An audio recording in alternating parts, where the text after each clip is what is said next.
Greetings, everyone, and welcome to Fearless. I've got an absolutely amazing guest today, and Gerhard Gschwandtner is founder and CEO of Selling Power Magazine. We will show you how to access that throughout the show and at the end of the show. But Gerhard's story is incredible, and we're going to be asking him about a major influence on his life. It happened to be his grandmother in Austria. And just how he learned so much of what he's learned, and then how that motivated him to work through fear and doubt, to dream big and to really pursue those dreams, which sadly a lot of people don't. So the Fearless podcast exists to help people essentially get out of their own way and let go of that doubt and that fear and the idea that they're going to fail. So fear comes from a projection that something's going to go wrong. It's all in the mind. So Gerhard's going to talk a lot about mindset as part of three critical factors for success: mindset, skill set, and tool set. But it starts with mindset. And he's got this image that I just think is fascinating. It's a pyramid, basically, with three levels. I won't say any more than that, and let Gerhard comment on that a little bit. But Fearless exists. It's a production of myfuel.io. If you're not familiar with Fuel, myfuel.io, urge you to go there, because it's a group of fascinating instructors, Hall of Fame speakers, New York Times best-selling authors. I'm honored to be a member of that faculty, and we now have AI twins, if you will, or avatars, and we invite you to interact with our twins, our avatars. So you can go to John AI, which is downloaded with 38 years of my body of work, hundreds of articles, hundreds of videos, hundreds of podcast interviews, things like that, and 20 of my books. So, and it has perfect recall, so you can actually interact with me and pick up examples and case studies from 20 or 30 years ago that I actually don't even remember very well. So I invite you to check out My Fuel, and certainly check out Selling Power Magazine. Gerhard might also talk a little bit about his Sales 3.0 events, which are amazing, and just the direction he's going. He's interviewed some of the most fascinating people on the planet. He might maybe share a few of those examples with us. And in fact, I know one of them is the legendary Ziglar, who I actually shared the stage with over 30 years ago. And he's had an influence on my life ever since, actually. So some of the phenomenal people that Gerhard has interviewed, and the things he's learned, and the things that he is doing to share that with the world. So I am super excited to have Gerhard on this episode. So with that, Gerhard, tell us a little bit about this influence your grandmother had on you, and just kind of how'd you get to where you are right now? Thank you for a short introduction.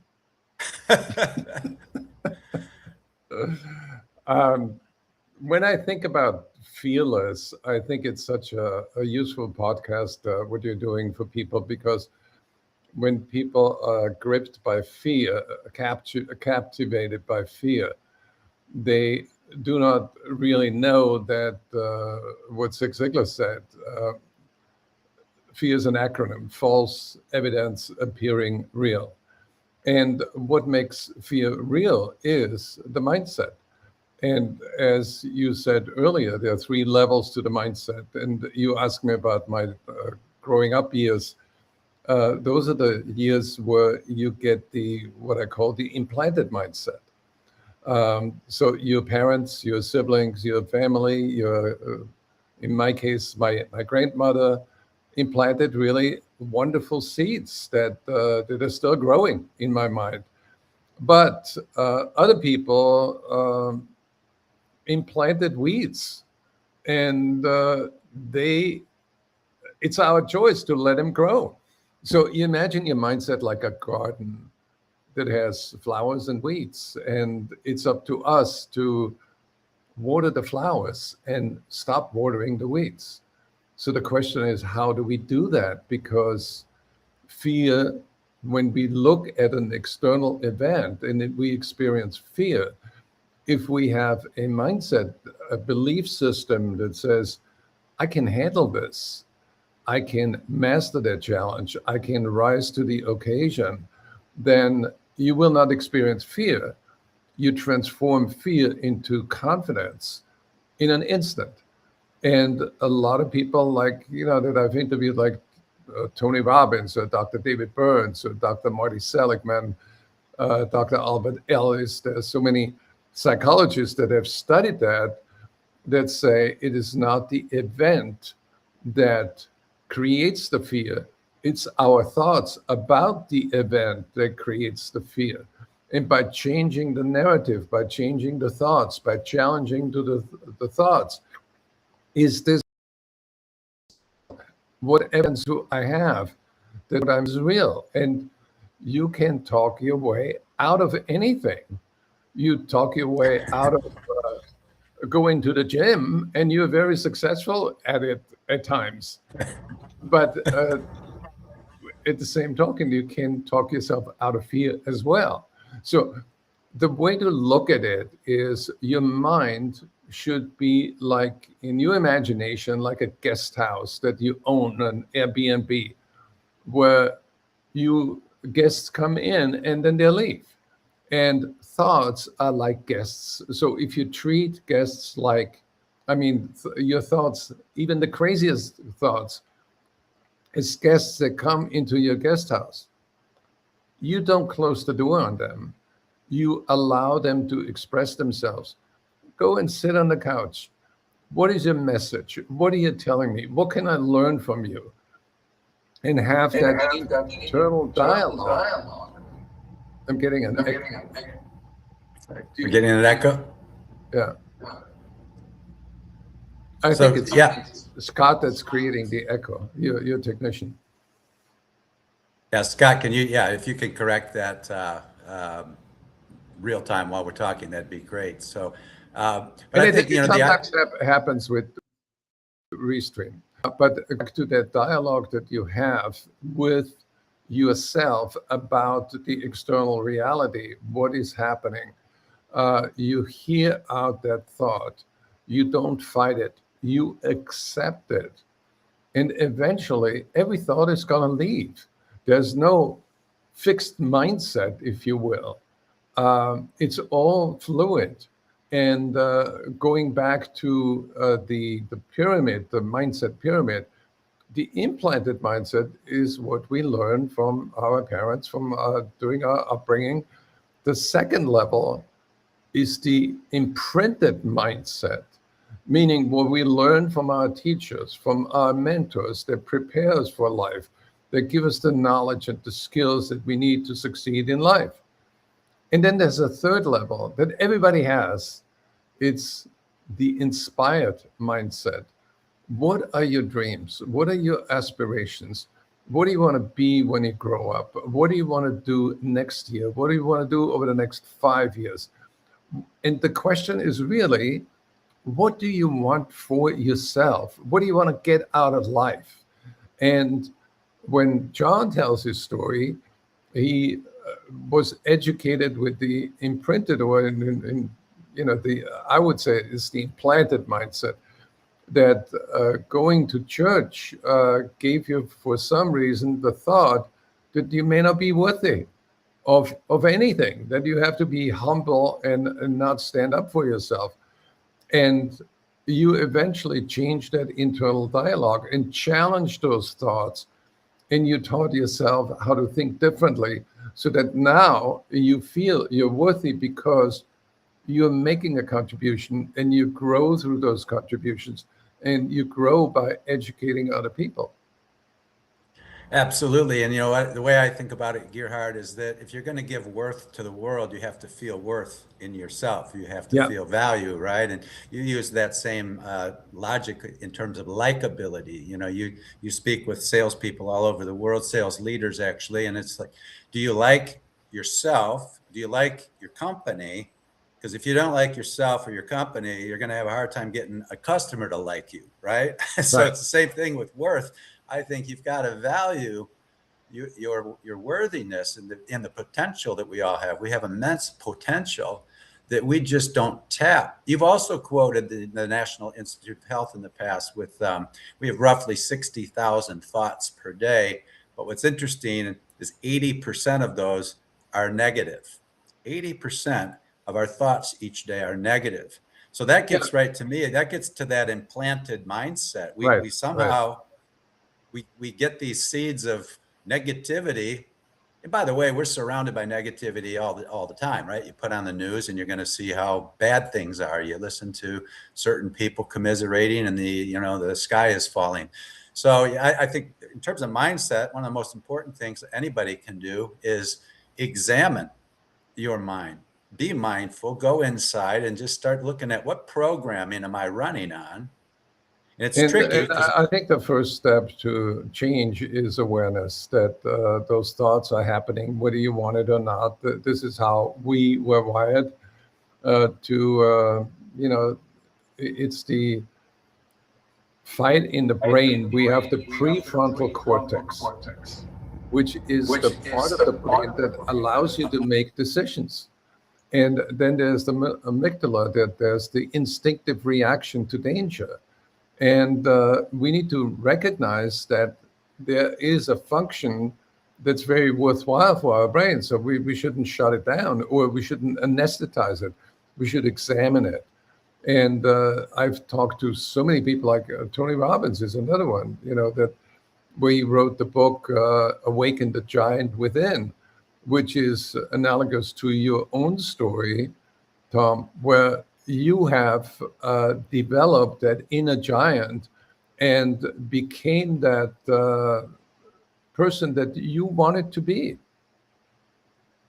Exactly. Yeah. In fact, I like Zig Ziglar. I go back with Tony. 30 years ago, I was on stage with Tony Robbins, and another person who implanted me, I should say, like you mentioned, the second level of the pyramid, and so we start out with our implants, and then we move into imprints, right? And so the mentors, the people, and I've spoken about this so much, Gerhard, and I'd love to hear your thoughts on it as well. But it's absolutely critical to pay attention to who you pay attention to. Who do you surround yourself with?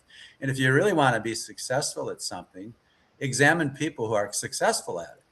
How do they do it? And so I've been a guy that's been checking out, reading books and listening to audios back in the day, and attending conferences to listen to super bright people, the Zig Ziglars, the Tony Robbins, people like that. I'm listening to you a lot, and to feed on it, right? You got to water the flowers, don't water the weeds, right? I'll give you one example.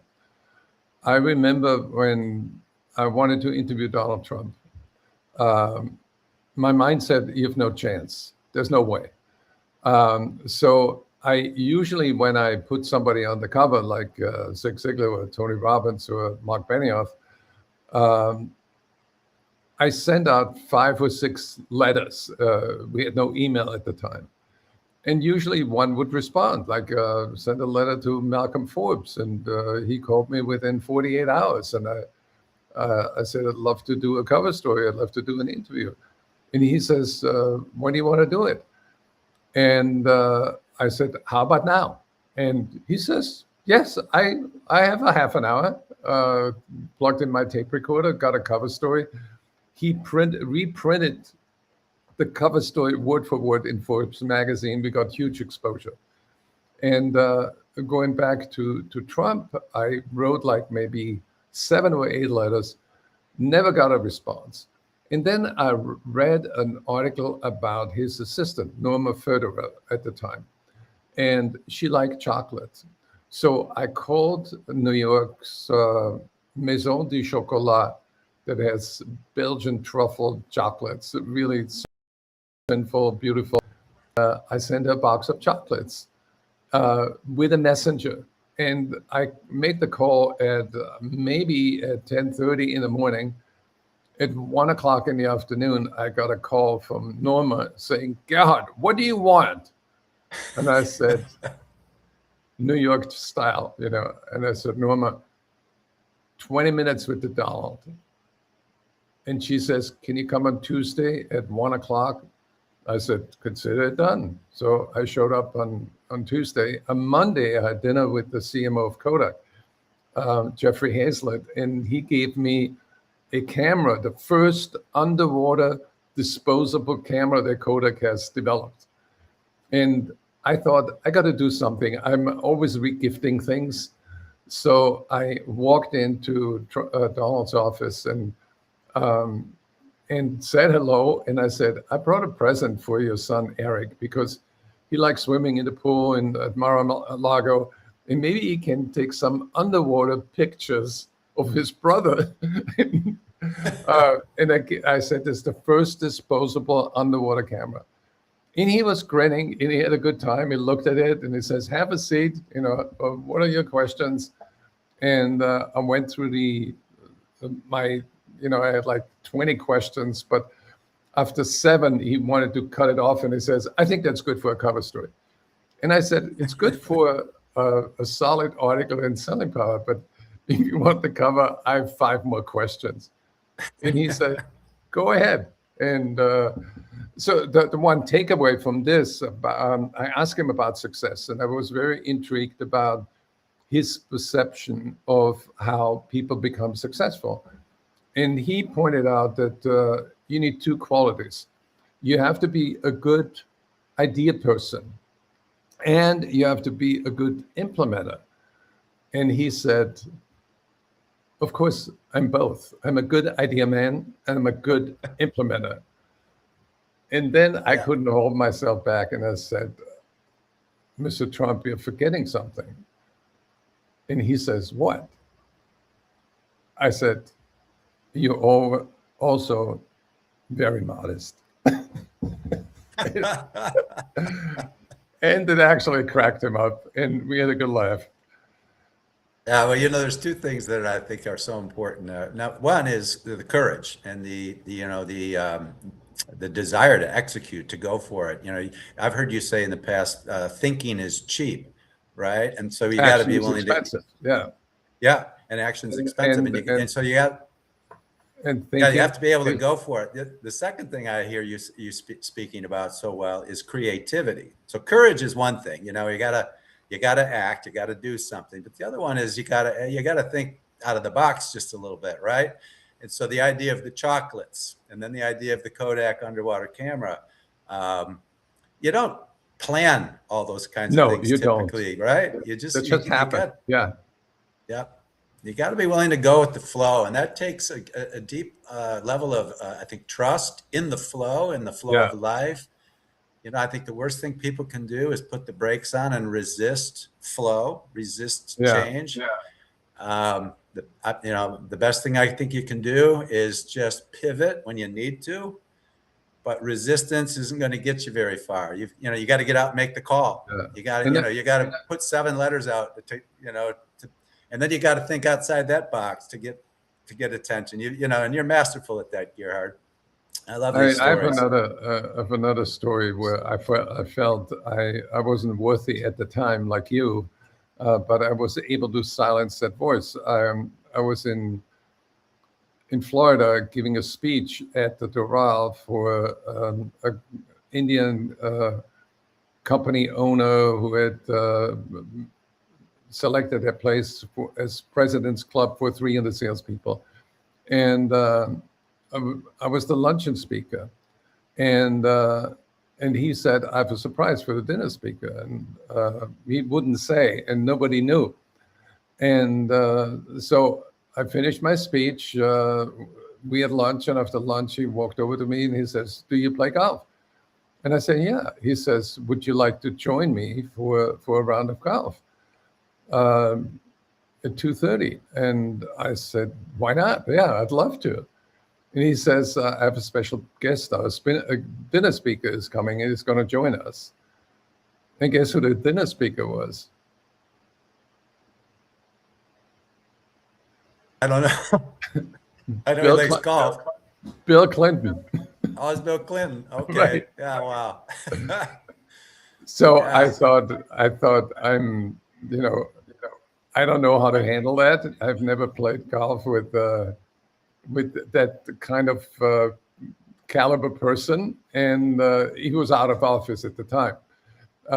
So it took me a while to, on the first hole, I shot like 8 or 9, and And then Bill Clinton came over and he said, let me show you something. Give me your club. And I gave him my club, and he says, now, put it away from me. And it was easy. And he says, you are gripping it too tight. You got to relax. And I said, have you ever played golf with a former president before? And he says, we're just guys hanging out. And on the next hole, I just whacked it, and I found my groove. And he says, you've been sandbagging me. And then on the next hole, he says, you want to take my driver? And it was big, oversized. And he says, I got it from the Japanese Prime Minister. It was a gift. And I tried, so I feel the weight of the club, and I pick it up a couple of times. Then he says, yeah, don't pick up the club. It's not a woman. That's a pretty good impression too, right there. Yeah. Amazing. It was a lot of fun. But, when you overcome your fears, you get exposed to a lot more opportunity. And you make your own opportunities. And this is what a lot of people need to realize. Listen to your inner voice that wants to stand up and be counted, and assert yourself. In all the psychologists that I interviewed, one of them is Dr. Marty Seligman at the University of Pennsylvania. He talks about a study he did with thousands of insurance agents. And he said that optimistic salespeople outsell pessimists by 88%. And pessimists are 3 times as likely to quit. So after I read this study, after I interviewed him, I thought, I want to become a reverse paranoid, where I believe that the world is out to do me good. Oh, absolutely. And I truly believe that is the case, is that when we get, that's what I refer to as flow. And it's deeply spiritual. But if you really believe that life force is positive, and anything negative that we experience is our own getting in the way of that and resisting it or doubting it, and when we live with doubt, this is why I have a course called Beyond Doubt and an award-winning book called Beyond Doubt, is because when we get beyond doubt, that doesn't mean we don't skin our knees once in a while and make a mistake, but every mistake we make is something that makes us smarter and wiser, and now we have more worth, more value to offer the world because we've expanded. I love how you talk about the importance of expansion, and that's your third level of your pyramid is inspired mindset, right? So you've got implanted, all right, where you're seeded with whatever seeds you are seeded with when you're young and growing up. Then you're imprinted by these mentors and these people that, and it could be negative imprints as well as positive, right? Yeah. But then you get to inspired, and just take a minute to talk a little bit about that top level of the pyramid, the inspired level. Well, I think that we all have dreams at night and dreams during the day. And I think the dreams that we create during the day, as we go for a walk, as we take a shower, as we imagine the evolution of our lives, we need to pay attention to that. And those dreams can be very fleeting. And in my opinion, like what you said, that there is sort of a cosmic universal law that ideas are all around us. And we need to be still to receive them. And we need to be, and let them flow in, and then don't let them wash out. Nurture that idea like a plant. And I think that we all need fantasies to keep reality in perspective, not the other way around. Right. just a continuous expansion, and where you actually have the belief, the seed planted, that life just keeps getting better and better and better. And I'm growing and I'm learning more and I'm prospering and I'm generating and I'm being generous. And right there, I think a lot of people, when they hear that, they go, well, I'm not worthy of that. That goes back to a seed I was Yeah. planted, Or I'm not capable, or yes. Yeah. and it's just, that's fear in disguise. Maybe it's not in disguise. It's just fear getting in the way, and doubt, and then you're just going through life with the brakes on, as I put it, and And so I I want think to go. Yeah. Go ahead. I want to go back to something more practical. In order to expand our awareness of our dreams and our fears, I think it's a good idea to start in the morning with how do you imagine the perfect day? And maybe write down goals that you set just for yourself on how you optimize your existence by doing something nice, like a random act of kindness, and plan for that. And at the end of the day, you see how that little act of kindness carried you throughout the day and gives you a better night's sleep. Or before you go to bed, write down all the things that sort of float in your mind that are unorganized, so that you have clarity and put your mind to rest so you sleep better. And better sleep makes for better dreams and more productivity and more vitality. Absolutely, because when we sleep, we are restoring, we're regenerating brain cells, and we're hitting the refresh button, if you will. One thing I was thinking about, Dr. Joe Dispenza, he's a brain expert, but he often says what fires together wires together, and he's Yeah. talking about neurons, right? And so if we're thinking a certain thought, whatever it happens to be, positive or negative, and we think that long enough, it becomes a belief, and it actually becomes then a habitual. It just becomes wired into us, if we will. So we can see that through our habits. If we have or tendencies, if we have a tendency to get nervous before giving a speech or making a sales call or taking an exam or going into an interview or whatever it happens to be, if that's wiring that can be changed Yeah. by thinking differently long enough. And so, and I Exactly. love that what you just said. I call them micro goals, but every single day I set micro goals so that they can be accomplished by the end of that day. I'm not talking about, 2-month goals and 3-year goals. I have visions of that. I want to be going in that direction, that vision. But every day, if I can do a couple of things for my own self, my own body, my own mind, I can read, Yeah. I can listen to a podcast, I can, and at the end of the day, to your point, I can be grateful that I actually got these things done, and I can rest well and refresh and reboot. And then the next day, I think that's excellent advice, Gerhard, for this Yeah. audience. You gotta nurture your mind, maybe with music, maybe by allowing yourself to watch a Jerry Seinfeld show, watch something that's funny, that makes you laugh. Yeah.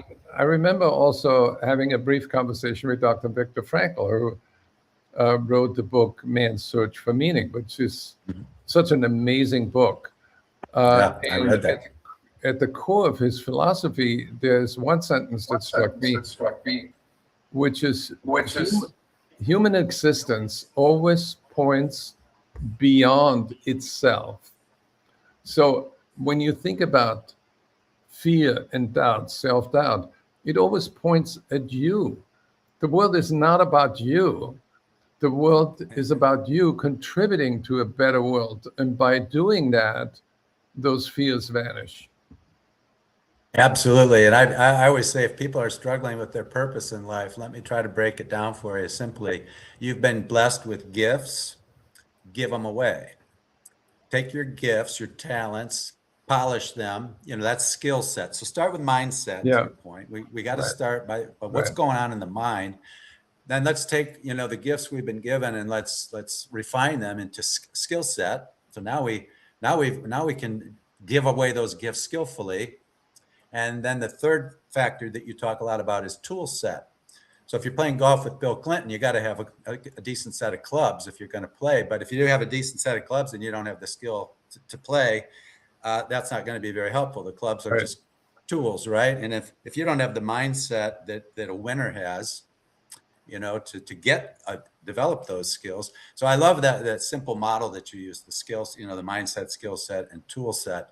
But I'll also say this, because I've heard you on an interview before where you're talking about in a sales world, 5,000 sales tools, the technology, and it just keeps coming and coming and coming. And somebody says, well, I only have the budget for 15. What am I going to do? I use this example, Gerhard, maybe you've heard me say it before, about a customer has a problem. And metaphorically, in this case, it's a leaky faucet in the kitchen. And they just, they don't know how to fix it themselves. So they call up an expert, all right? And the expert pulls up in a van with 150 tools in it. How many tools do you want the plumber to use to fix your problem? And it's generally not 150, right? Right. You can fix that leak with one tool or two tools, and you can do it quickly. That's value in the eyes of the customer. Do it quickly, do it simply, don't leave a mess, and don't charge me an arm and a leg. I use that metaphor a lot, especially with like Lean Six Sigma black belts who think they got to use all these tools, or salespeople that have overwhelmed with tools. Right. But they don't have the mindset and the skill set to use them effectively to solve the real problems in the world. And so I love the way you help people understand that the tool set's important, but we got technology all over the place right now. And in some cases, it's not making productivity any better, and it's actually making it worse. You got any closing comments on those thoughts? Well, the learning curve for every tool set is getting steeper and steeper. When you look at AI, you have so many AI tools, and when you study it, you realize that learning how to give the tool the right prompt is a skill that needs to be developed. Then you look at the first draft and you realize that 70% of salespeople use the first draft to send it to their clients. And what happens as a result? Nothing, because they sound generic. In order to refine a draft, you have to spend time to think about how do you refine the draft. So somebody came up with an idea. Well, you get this draft from Claude, you feed it into Gemini and say, what is good about this and why, and what can be improved and how? And can you rewrite that so it is better? So you can play one tool against the other and get something much better. And then you put it into Perplexity and say, analyze this. Is that sentence structure coherent? Can we make those sentences clearer? Can we make them shorter? Can we build analogies? Can we improve this to a level of a Hemingway? Or can we make it funny? Can we put in one line that sounds like George Carlin? So you can tease all those tools and get the best out of it. But you need to be in charge. And a fool with a tool is just a fool. That's right. Yeah, it's interesting because you don't want to be the fool of the tool, because Claude or Perplexity or Gemini and Kimi and ChatGPT, they're all designed for one reason: for the companies to make money, not to teach you how to be smarter. They want you to be dumb. That's right. I'll just close with this. I get sales pitches every day. I'm sure you get a lot of them too. What's interesting is I'm getting almost the identical sales pitch from 3 or 4 different companies. So yeah. I know it's not written by this person sending it to me. It's the exact same wording coming from 3 or 4 different companies. And they're like, obviously they're using, ChatGPT or Gemini or Claude or whatever because and then instantly the credibility goes down. I'm like, this isn't real, especially when they don't get my name right. Everything else is perfect and they're calling me by a different name or something like that. It's like, wow. So, Gerhard, I'm going to just say this as we close up, and you can give a couple of closing thoughts if you'd like. But I want to urge the audience to go to sellingpower.com, subscribe in the magazine, listen to countless number of podcasts and interviews that Gerhard has done because they're fascinating. Feed your flowers, if you will. Water your flowers, your mind with brilliance. And you're going to get all kinds of that from the interviews that Gerhard's done. I've been watching him now for a couple of years since I've met Gerhard, and it's truly been helpful. And I also ask you to subscribe to Fearless if you haven't already, and share episodes that you find valuable. There are people all over the world, I'm sure you know many, who are struggling with anxiety right now and stress and and fear and doubt. We exist to try to help with that. Next week, I've got Brian Biro, another fuel instructor. Brian's actually coming back on the show for the third time, and he is amazing. Hall of Fame speaker, known as the breakthrough, America's breakthrough speaker. He's terrific, very humble and very genuine, and he's fantastic. And he's going to continue a discussion we had a few months ago. So Brian Biro next week. But check out Gerhard, please, and Selling Power, and subscribe and share, okay, and help us grow our efforts to help the world. Gerhard, closing thoughts? Yeah, we also, John, run a AI sales summit. Anybody who is fascinated by the challenge that AI represents and what the future holds, we have amazing speakers. We have Jennifer Stanley from McKinsey & Company. She's the #1 AI expert for sales in my book. We have Eba Vashti with Deloitte, who's joining us and sharing his concept for an AI orchestrated sales organization. We will have over 1,000 director level sales leaders from over 50 countries worldwide, and about 22 speakers. We have Stephanie Boyer from Bryant University. We have Jill Schumann, a former Marine, co-MC with me. It's going to be a fun event. And all you need to do is go to sales30conf.com, CONF.com, and you can attend free. Yeah, there you go. Everybody listening, not only sign up yourself, but sign up your team, sign up others, share it. Gerhard is brilliant, and I can't encourage you enough to follow him and his incredible body of work over 40 years. And I'm not I mean, we're just, I'm not. yeah, we're just, but you are. We're just scratching the surface today, and hopefully, Gerhard, you'll come back on and we can talk some more on Fearless going forward. So with that, thank you, everybody. Next week, Brian Biro, tune back in and go to myfuel.io and take a look at the incredible instructors we have, the AI twins, the bots that you can interact with, the courses being offered. I have 3 courses available through Fuel myself, and one of them is Beyond Doubt. So check that out for sure. And we will see you again next week. Gerhard, thank you so much. Thank you. It was a privilege.